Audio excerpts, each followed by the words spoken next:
Chapitre 3 de Supratome, la fausseté évolutive et la souffrance. On s'est tous déjà interrogés sur la souffrance. Les philosophes, les penseurs, les maîtres ont tenté, tout comme les religions, de proposer des hypothèses et des solutions. Prenons l'une des solutions, la plus laïque et la plus autonome, le détachement. Il faudrait éliminer tout désir, cause de toute souffrance. Qui donc a réussi un tel tour de force? En théorie, ça marche.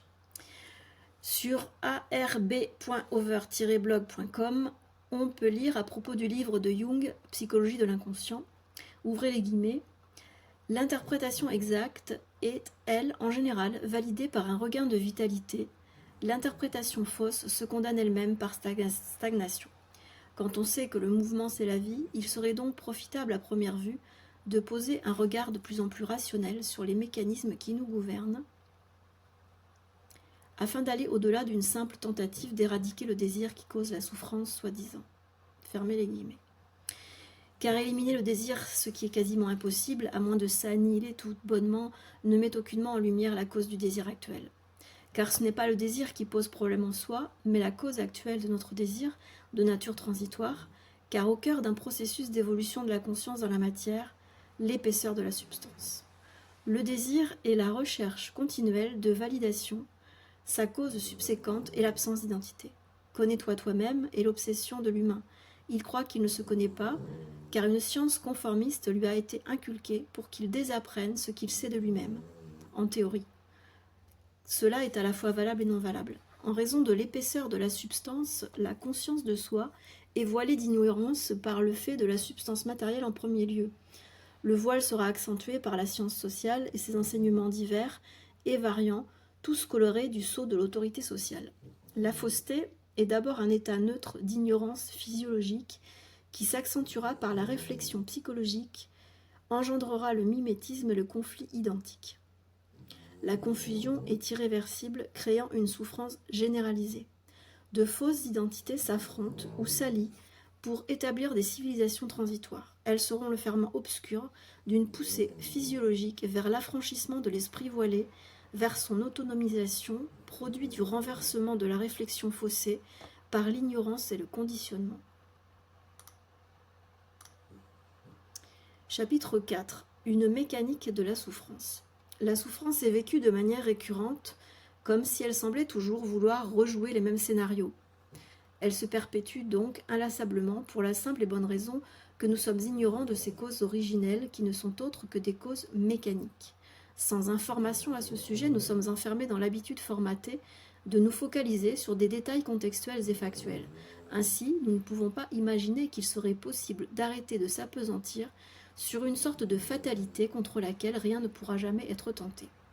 Il suffirait pourtant de parvenir régulièrement à reconnaître le squelette du mécanisme principal qui articule le phénomène de la souffrance pour constater d'une manière rationnelle que la souffrance est surtout une affaire d'ignorance et de subjectivité culturelle dont l'outil majeur est la culpabilité.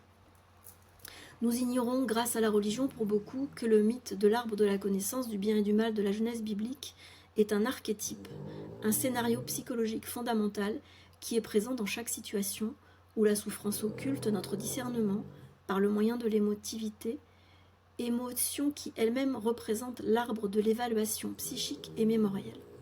Les principales étapes fondamentales du processus de la souffrance, sous forme de propositions non exhaustives et tout à fait réductibles si besoin, pourraient éventuellement être les suivantes. Petit 1.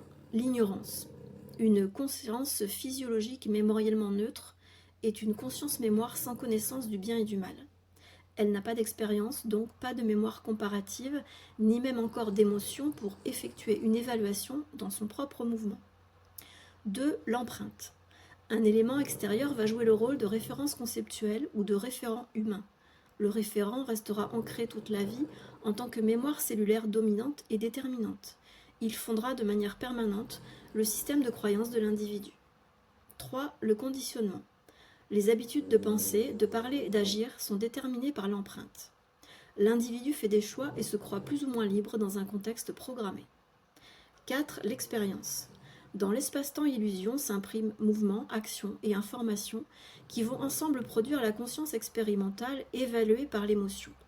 L'ego est une interface d'auto-formulation par mémorisation du mouvement, une conscience magnétique qui prend conscience d'elle-même et de l'extérieur par réflexion émotive ressentie en bien ou en mal. 5. Le choix ou libre arbitre. L'ignorance provoquant l'erreur, les référents, ceux qui savent, vont effectuer des empreintes plus ou moins ajustées à la réalité ou perverties par leur propre ignorance et vont, dans les deux cas, exercer une domination sur ceux qui savent moins. Les choix se feront en fonction d'une récompense ou d'une punition qui pourra découler de l'action. 6. Culpabilité. Le choix ignorant sera l'occasion de l'échec, émotivé par le résultat d'une part et d'autant plus émotivé d'autre part par la condamnation des référents. Le choix induira la culpabilité, premier stade de la souffrance, un moyen de domination pour ceux qui observent l'échec et qui invitera celui qui échoue à se soumettre à ceux qui le condamnent pour son erreur. 7. La soumission.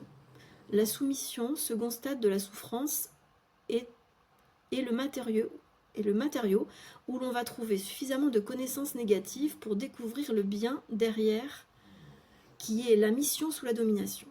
La soumission sera de relever la tête au-dessus de l'ignorance, de l'erreur et de la culpabilité pour y trouver la liberté de la responsabilité individuelle.